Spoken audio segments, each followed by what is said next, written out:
Prepare for vengeance. Prepare to face the night. Salutations, my fiendish film fanatics. I'm the Silver Screen Slasher, and I'm back in black. So get ready, because this is Bat March. And today, I bring you to my greatest allies, the mighty Film Reject himself. Hello. And newcomer, Mysticool. Mythical, correction. And this time with a mask on, just like you. Indeed. As you can tell, these two are taking inspiration off me. That's right. Except this is different material. As mentioned, welcome to Bat March. This is basically an idea that I have brewing around for a while. Where basically I wanted to review all the live-action Batman movies that have been around, excluding the ones that not all of us have copies of. So no, we're not going to cover the 1966 Batman movie, since that one's over by 20th century. Since not all of us have that movie.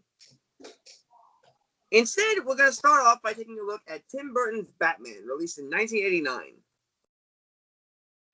And this film, of course, was directed by Tim Burton and stars the great Michael Keaton as the Caped Crusader himself and Jack Nicholson as the Clown Prince of Crime, the Joker. Now,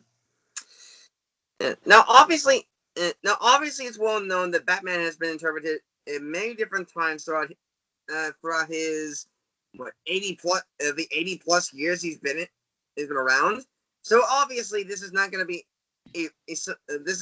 like the Adam West version of Batman. Mm-hmm. As it has a slightly darker tone and some lighthearted moments, I believe. And because we're going to be talking about major events in the movie, a spoiler warning for any of you who have not seen this film. So let's dive into the world of the comic book and take a look at Batman 1989. Now, the film opens up gorgeously to a marvelous Danny Elfman theme, just giving you a sort of feel of what the movie is going to be like. And honestly, before we actually get into the movie, I feel like we should actually talk about the music in this one. Reject by Danny Elfman. Well, actually, there are two sides to the music in this film. Oh yeah. There's both the score. There's both the original score for this film, by Danny which Elfman, was composed by Danny, and then you have the soundtrack and the songs by the artist formerly known as Prince. Oh yeah, Prince is a good one, and plus. Yeah. We'll also talk about it later throughout this review. Isn't that right? Just to give you an idea how famous this music is, I believe it was used in some of the Lego Batman video games and even in the Batman animated series. Mainly Danny Elfman. That is Danny Elfman's score, not Prince's music. If we did that, then Batman would be considered more of a swinger than a superhero. All right, where were we? Now to get into the nitty-gritty of the film. It basically opens up with an average family who seems a little bit lost in Gotham, while a not-so-subtle Prince song is playing in the background. That's what I noticed. Yeah. Anyway, if you have good ears. Yeah, especially if they're pointy and bat-shaped. Anyway, eventually, the father of the family gets mugged in an alleyway, and it's seen by a mysterious shape. We don't see it for another few minutes until we catch up with the two robbers, who just make a bit of a nod to American Express. Product placement. Can I just say something a bit kind of funny and stupid, I guess, a bit at the same time? Do you know what I find so dumb? The wife, of course, the guy's wife, when one of the robbers points a gun at her and she says, "Do the kid a favor, lady. Don't scream." And then as soon as they run away, she screams. What a moron! You know what I would have done if I was actually literally one of the robbers? I would have run back to that alley real quick and gone like, "All right, well, since you didn't want to listen to me." Or do the exact same thing they did to the father. Pistol whip him into the ground. Because if you notice, they never shot him. They just knocked him out with the handle of the gun. Yep. And now I feel it's time we get into one of the main characters of the movie, the Dark Knight himself, Batman, portrayed amazingly by the legendary Michael Keaton. Anyway, I have actually, of course, quite a bit to say about Michael Keaton, obviously.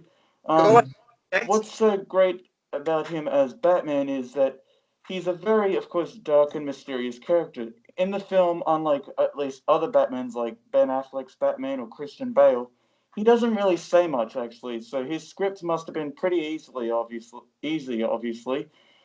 But that's what makes him kind of interesting, that he doesn't say much and he's very mysterious. So and Gotham and the police force don't really know much about him at all. Exactly. Plus, in fact, Michael Keaton actually fits as Batman, as they both blend in terms of their personality.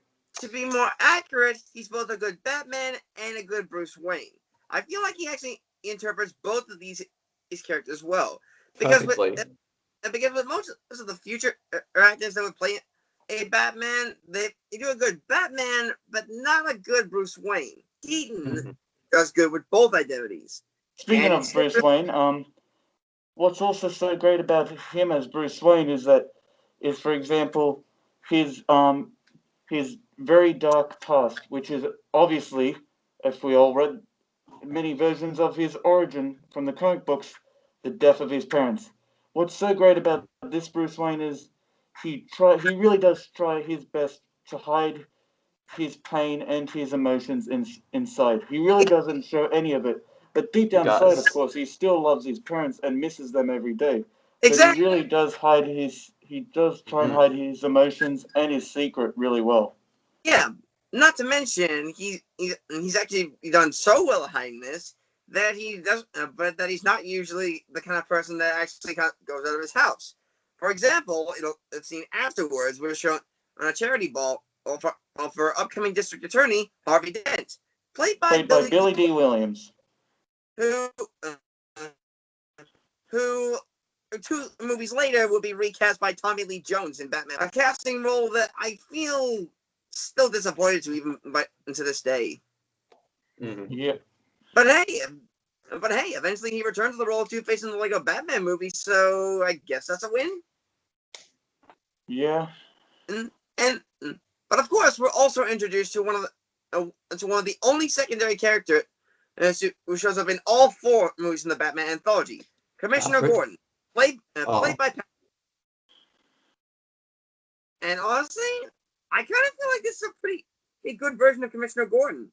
Pat Hingle does a very good job of portraying Gordon in this well. He portrays him more as the old man rather than a rookie cop. Yep. Do you want to know actually kind of another character I sort of like in this film who kind of works with him? Lieutenant Eckhart or something. Oh yeah, Eckhart. That's funny enough. He kind of reminded me of. I guess technically he was the prototype for Harvey Bullock, who appeared in Batman the Animated Series. Yep. And honestly, Eckhart's one of those characters I just don't feel sympathy for. And he's honestly a bit of a grumpy old ass. True. The big question is, why are you cracking my first movie now? Of course, by this point, and we're also it then pan to a shot of the charity ball actually being watched on TV, but by a notorious criminal known as Jack Napier, played by the infamous Jack Nicholson. And speaking of Jack Nicholson, here's what I have to now say about his performance. Like The Shining, he was he is just done so well in this. His acting, his performance, wow. When I watched him in that film, he truly is the Joker. I mean, he's just so into the role. And not only that, to me, he's kind of creepy, funny, and scary at the same time. That's true. And entertaining. That may be so, but eventually, as we discover who he is later on, he becomes more and more. I was typing. He's a question mark. If I didn't mix anything.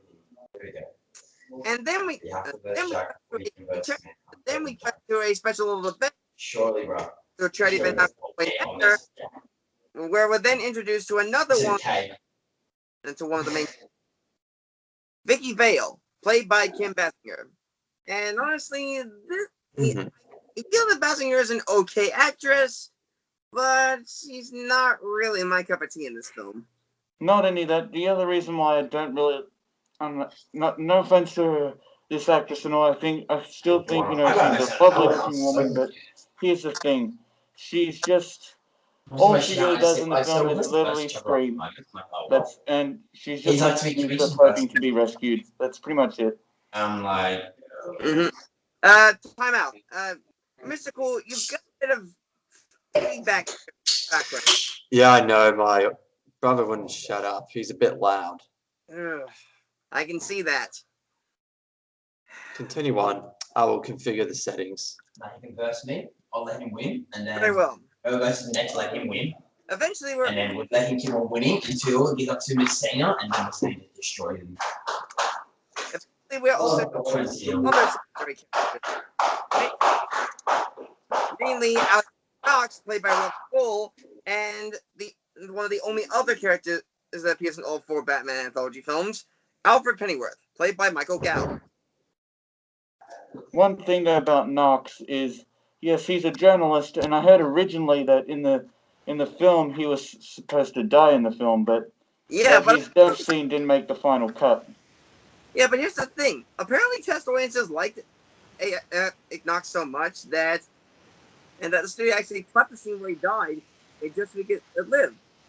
Honestly, I think it makes sense, given how he does show up later in Crisis on Infinite Earths. Not only that, Knox, yeah, he's an okay character. Is this better?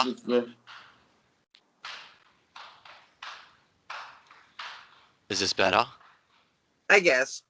Oh, by the way, forgive us, everyone. There's just a bit of misunderstanding at the back. Yeah, from Mythical's end. Please forgive him. He's really trying everything he can just to, contain it. Yeah, we're not blaming anyone specifically. Some of us just have a few technical difficulties with our equipment. That's all. I mean, we're working from what we got. Continue. Eventually, we then decide to go back into Jack's perspective, and then meet his boss, Carl Grissom, played by Jack Collins. And honestly, I feel like Grissom is not that much of a throwaway villain. I mean, even as Jack Napier's boss, I don't find that interesting. Especially since we find out that Eckhart is kind of a corrupt cop. And he's on part of shoot to kill. But then, of course, good old Commissioner Gordon comes in to, of course, the Ace Chemicals building on time and says, I need him alive. Any man who fire at Jack Napier will come and answer to me, or something like that. Yeah, and speaking of things arriving on time, Batman Everyone's doing the right thing. Yeah. Speaking of showing up on time, Batman also manages to arrive around the same time. And another good thing is a good old memorable Jack Nicholson moment where he says to Eckhart, think about the future, and pretty much puts him down for good. Yeah. One last thing, though. I feel like there's one other character that should probably be mentioned before we move on with the rest of the story. Bob the Goon, played by Tracy Walter, who is obviously the most memorable henchman throughout the entire film. Yeah, he's just so cool looking. I know he doesn't have that much, but honestly, he's just kind of memorable in a way. Hell, Bob was so memorable, he got his own action figure. That's how cool he is. Yeah. In fact, why does he have his own action figure? You know what? It doesn't matter. He was great. Yeah, but it's one of life's questions.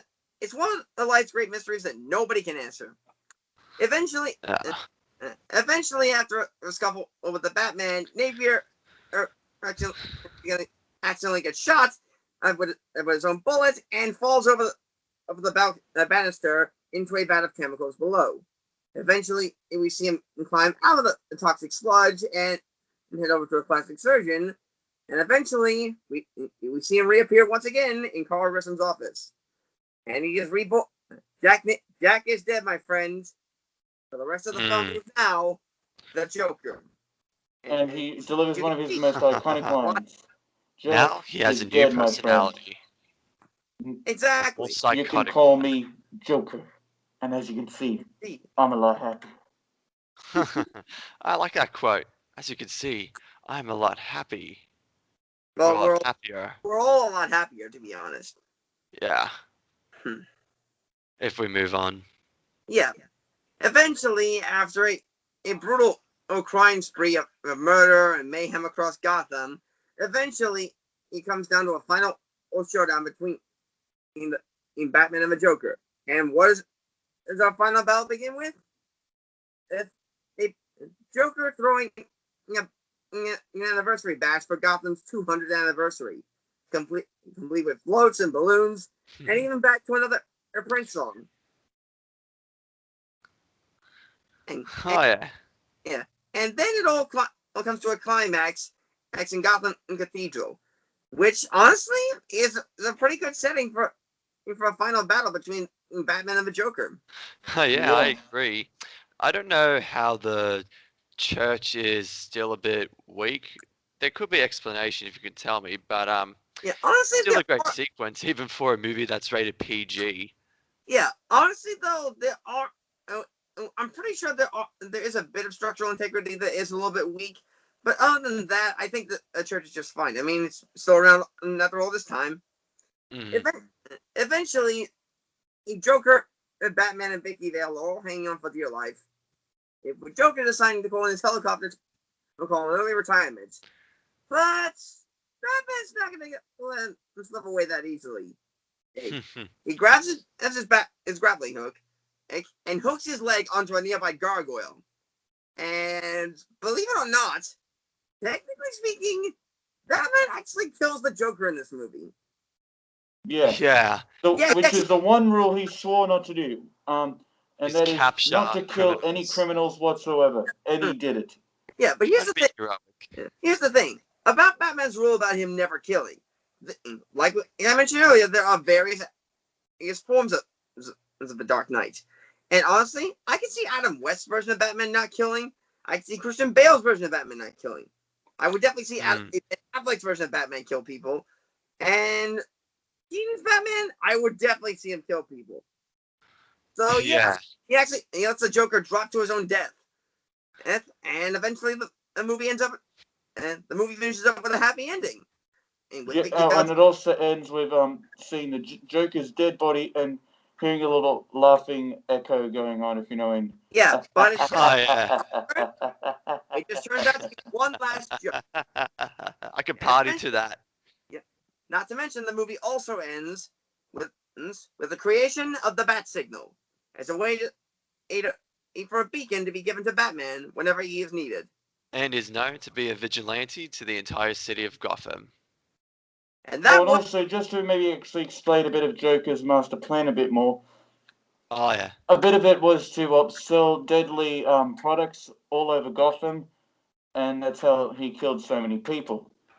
Yeah, all of his products were contaminated with a chemical known as Smilex. But I feel like that should be all done an explanation video for another time. Anyway, that was Tim Burton's Batman. And just to give him a bit of my final thoughts, for a kids film that was made for kids, it's kind of crazy just to see how much dark imagery and violence in a way that's in this film. I'm not saying that's bad or anything, but I don't know, it's just kind of crazy. Yeah, at times, at least it's well executed. At times, I kind of see it as a bit of an adult, more adult kind of Batman film. Yeah, I know what you mean.